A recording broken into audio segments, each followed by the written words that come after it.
2 araw na ang nakalipas nang sa wakas ay dinala ko si Minnie. Nakasama ko na sa loob ng 9 na taon, pabalik sa kanyang birthplace. Ngunit kahit na ito ang kanyang tahanan, ito ang unang pagkakataon na narito ako. Dahil 2 lang ang mga magulang ko noon, pero ngayon andito na ako. No world for two will come!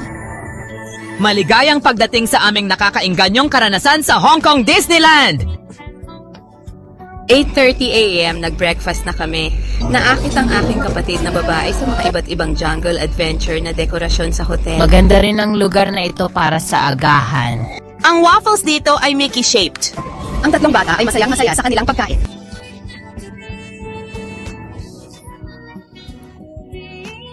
Excited na akong pumasok sa park!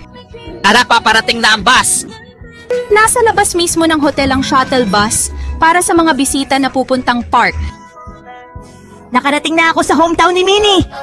Disney has magic! Ang mga matatanda at bata ay mabilis na nakaramdam ng sobrang kasiyahan. Mahaba ang pila pero buti na lang nakabili na si Dad ng VIP card nang mag-check-in kami sa hotel.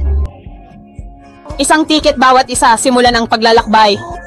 Nag-ipon ng lakas ng loob si Kuya upang makasama ang ate at gawin ito. Pagpasok sa Grizzly Gulch, mabilis na umatras ang minecart. Kasama si Iron Man sa battle. Sakay nito, makikita ang kabuuan ng parke. Ang 5th generation show ng Lion King ay napakaganda. At ang Haunted Mansion ay medyo nakakatakot pero sa totoo lang, ayos lang ito. Kinakailangan talagang kumagat ng turkey leg para mapakalma ang nerbiyos. At syempre, hindi pwedeng palampasin ng summer limited na ice cream.